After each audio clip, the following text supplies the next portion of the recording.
the rebound came, and then we ended with respectable gains, and not with 30, 40 odd points like it was looking about an hour and a half or to go. So that's the kind of close. The NSE advanced decline is very solid, 2,300 higher and about 840 odd stocks which are lower. So this is a decent kind of close to have. 3:1 is the advanced decline ratio as well. Well, it's a wrap on this edition of Closing Bell. We are going to say goodbye, but don't go anywhere. Markets forward will pick up on all the action. Neeraj, of course, is going to answer some more questions. Stay tuned.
Markets snap a 3-day losing streak with all key indices closing in the green. Nifty rises above 25,250 mark. Mid-caps outperform. Dr. Reddy's rises on an earnings beat despite a largely subdued quarter. A positive outlook for FY27 backed by key launches has lifted sentiment. Shares of IIFL Finance tumble after company reveals a special income tax audit. Chairman Nirmal Jain tells CNBC TV 18 he terms the IT action procedural, says gold loans is a complex account and hence this special audit. A mixed bag for broader market earnings in today's session. Bajaj Consumer ended 20% higher after sharp margin expansion. Vari Energy's profit more than doubled year on year. But on the flip side, it was a disappointing quarter from PNB Housing, which missed estimates across key metrics.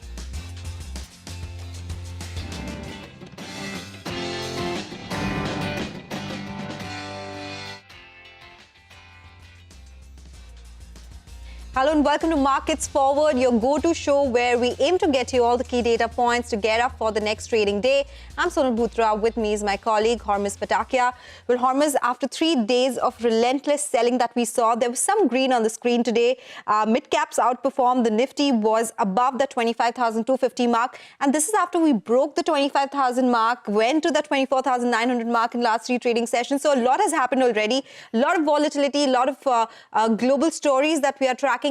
And earnings, they are definitely driving the sentiment that we're seeing in the markets. But for today, it was volatile, but then we surged, and towards the close, we were in the green across the board. And the bulls will take that in today's session, especially considering the fact that we had almost given up all of those gains at one point. We even slipped into the red just before 2:30, and to end the final hour of the trading session with gains of close to around 130 points on an expiry session, the bulls will be happy with that. Of course, not out of the woods yet. There's still important levels to clear on the upside, but we'll go one session at a time. But here's what we have lined up for you in today's session. The top movers and shakers with Sudarshan. The show is, of course, packed with third quarter results, PNB Housing, Dr. Reddy, some broader market names, of course, not to forget IIFL Finance.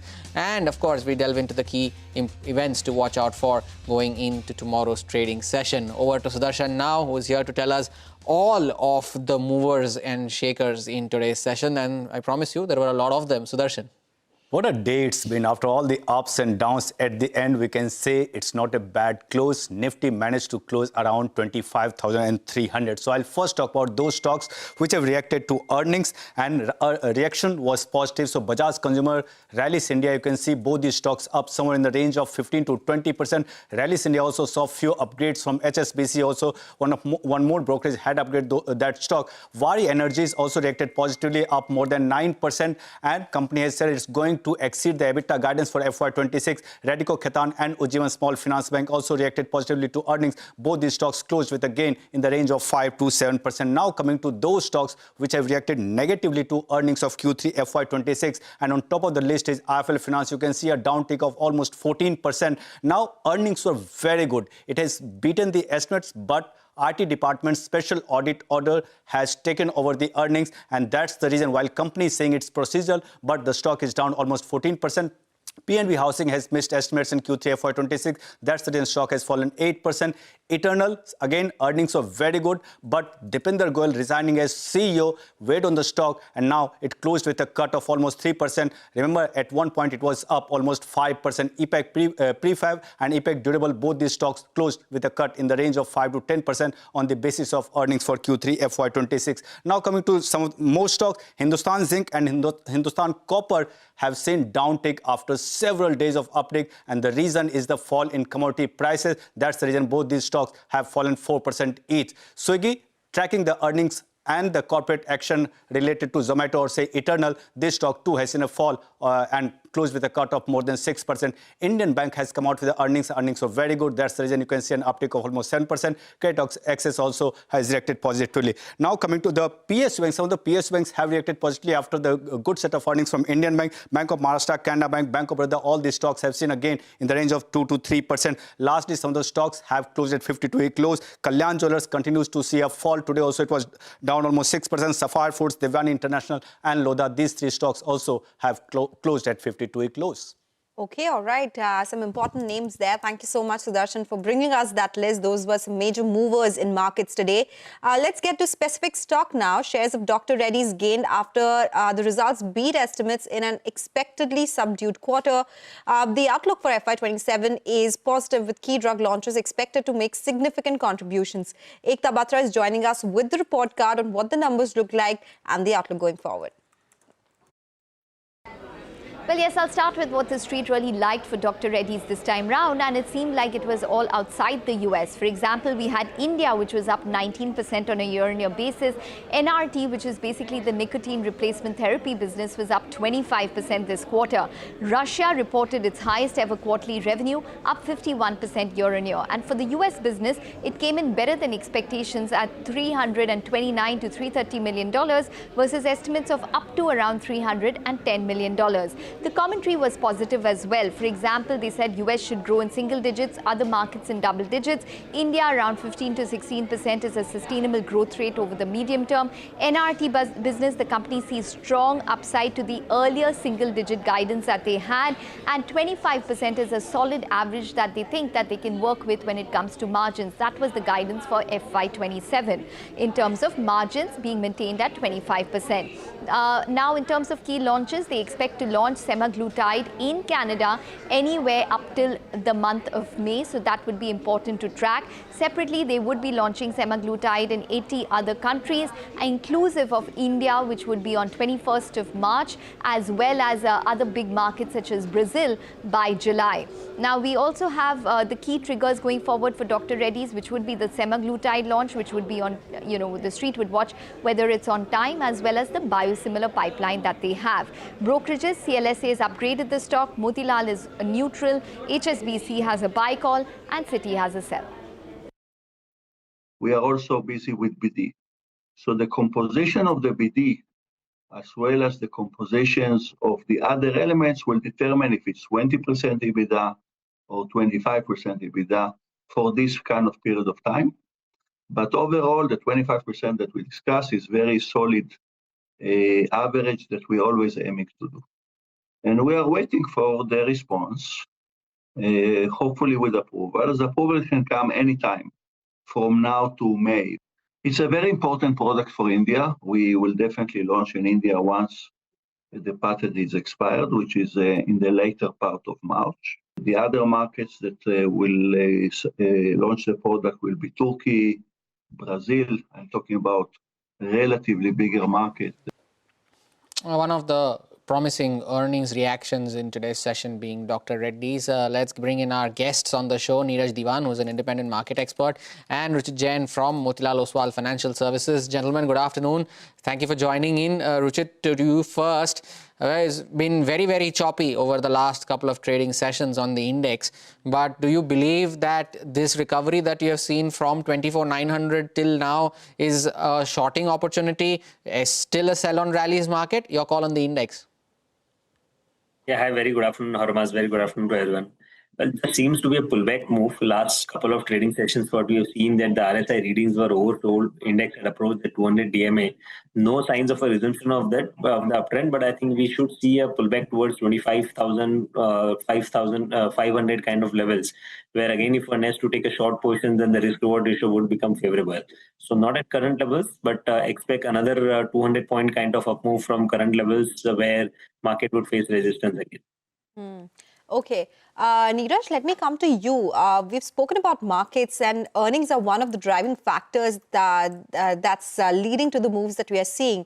Ekta just spoke about Dr. Reddy's. The numbers were better than subdued expectations. Anything which has stood out for you during earnings so far? Do you like something from the pharma pack particularly? Yeah, good afternoon. In the pharma pack, I'm more positive on CRAMS, segment there. The growth is really good. And API CRAMS combination, the companies which couple of them have already declared results also, and the results are very good. So this is one space I'm positive on as far as pharma is concerned.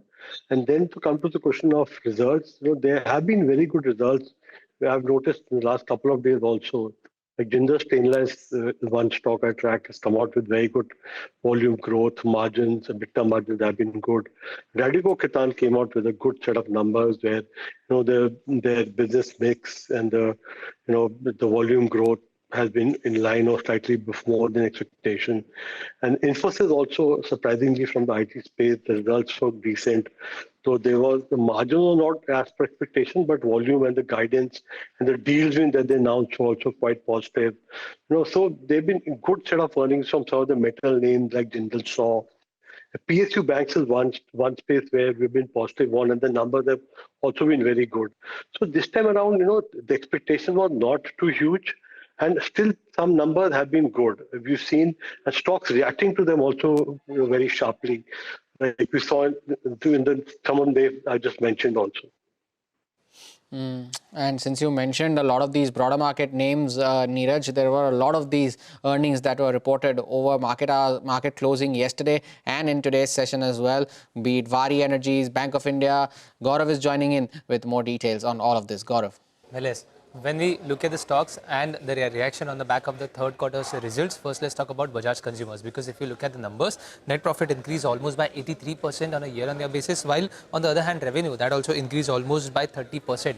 And this is the reason why if you look at EBITDA margins, we saw EBITDA margins improving to 18.3% versus what it was at 12.2% just a year ago. So another 600 basis point of improvement is what we saw, and after that we saw the stock hit its upper circuit. Other than that, Vari Energies, this company also came up with a good set of numbers, 26% growth on a sequential basis in terms of net profit, and this also translates into net profit doubling on a year-on-year basis. Revenue increased almost by 25%, and again we saw margin expansion. Margin now stands at 25.7% versus what it was at 23% just a quarter ago. So we saw some good numbers and good reaction in this stock. Bank of India, there we saw positive surprise coming up from net interest margin. So first, if you look at net interest income, that increased by 6.5%, but two positive surprises. First is that the net interest margins that expanded almost by more than 15 basis point, it actually expanded by 16 basis point on a sequential basis, despite the rate cuts that we have seen in the month of December. And at the same time, if you look at advances growth, that came in at around 13.6% versus their own guidance of 13 to 14%.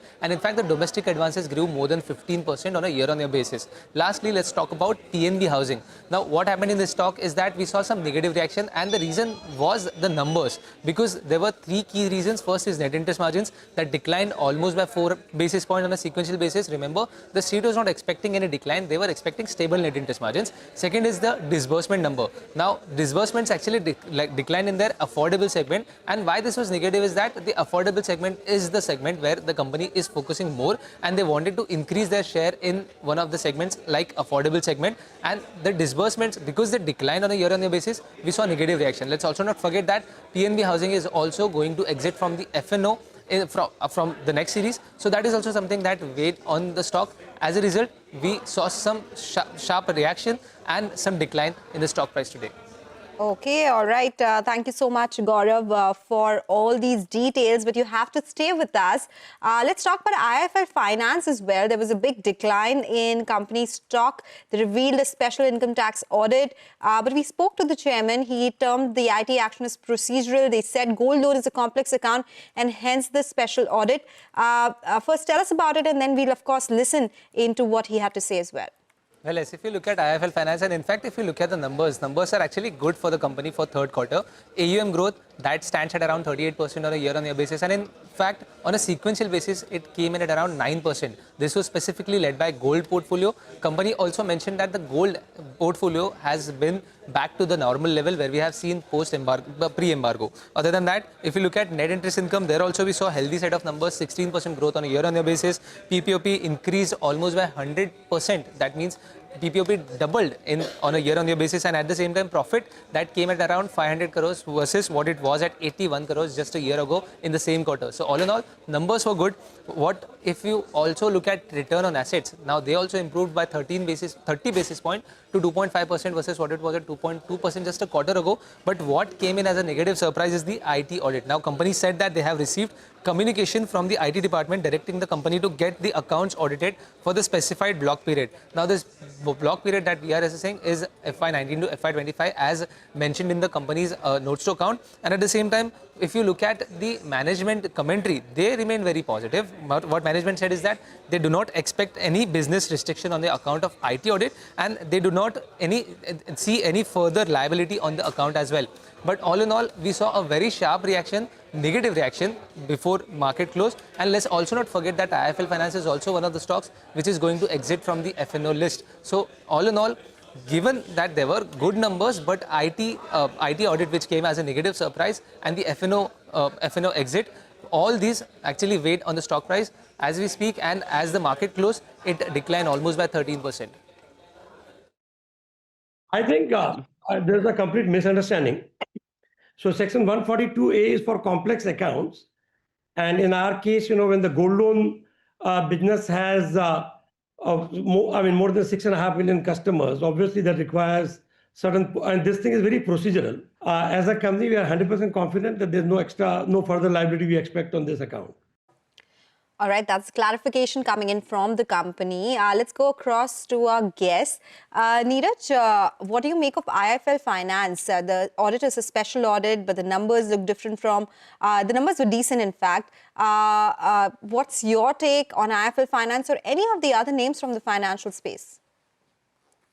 The first IIFL Finance numbers, which I saw briefly, have been very good. Disbursement growth, the growth because of gold loans.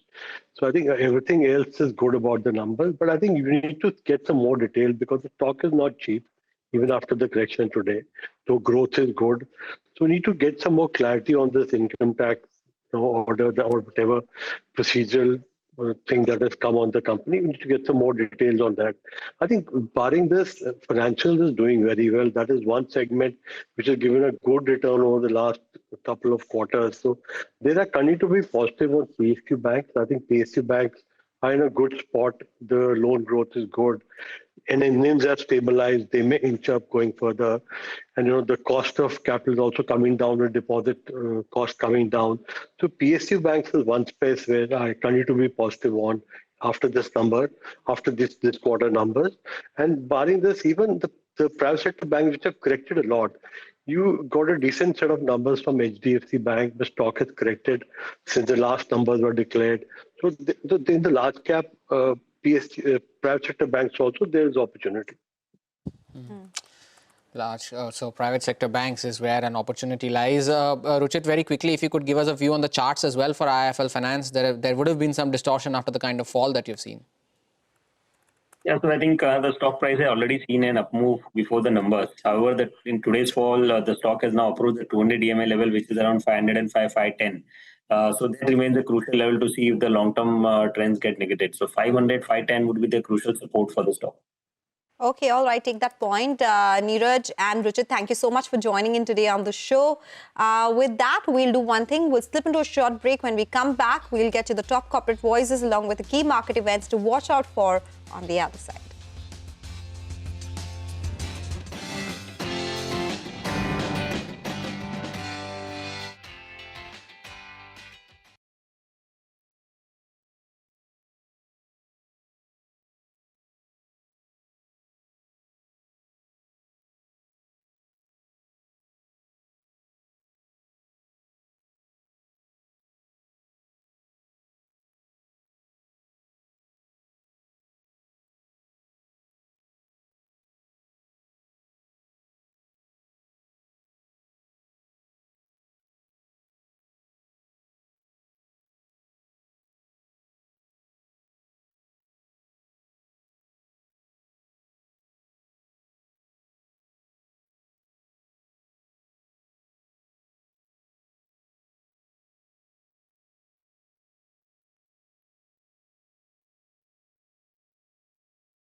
Welcome back. You're still tuned into Markets Forward. Let's talk about some important corporate voices. EPAC Durables Management expect a recovery in the room AC segment over the next few quarters. However, the air conditioning business is likely to decline 10 to 15% this fiscal, which the company believes will be offset by growth in other segments. Overall, revenue growth for FY26 is expected to be flat to marginal. Canada HSBC Life Insurance was the other management that we spoke to during the course of the day, and they remain confident about their growth outlook, and that is backed by strong performance in the first 9 months of the financial year. Now, MD and CEO Anuj Mathur told us that the company is guiding for annualized premium growth of around 18 to 19%, which it expects to be higher than the industry average. Bank of India's management expects return on assets to touch 1% by Q4, signalling improving profitability ahead. For FY26, Bank of India believes margins can be sustained at current levels, but may see bottoming out in Q4. The bank said yields and advances have remained stable at 7.81%, while the cost of deposits declined during the quarter. And before we call time on today's show, let's turn our focus to the key events that you need to watch out for going into Friday. Upasana is here with all of that. Upasana. Well, first up, let us look at the key important results that we'll be closely tracking. Companies like JSW Steel, BPCL, Cipla, IndusInd Bank, Shriram Finance, Godrej Consumer Products, Laurus Labs, MCX, JSW Energy, all these counters will be reporting their Q3 numbers tomorrow. Hindustan Zinc will also be in focus as the board meeting is scheduled tomorrow to consider fundraising. In terms of domestic data, bank loan growth, deposit growth, foreign exchange reserves, all these important economic cues will be out tomorrow. And now let us look at some of the global economic cues as well. US S&P Global Manufacturing Data, Services PMI, and even Global Composite PMI will be out tomorrow. And Japan, that is the Bank of Japan, will be giving its interest rate decision tomorrow. And lastly, coming to the closing of World Economic Forum tomorrow, which had started from Jan 19th. So we'll be covering that as well, along with some important developments out there. So all in all, looks like quite a power-packed day tomorrow. Okay, all right. Thank you so much, Upasana, for joining us. So those are the big events going into trade tomorrow. And with that, it's a wrap on this edition of Markets Forward. We'll be back with more news and updates on the other side.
Hello and welcome to Business 360. I'm Arundhati Ramnan, and here are the headlines that we're tracking for you this evening.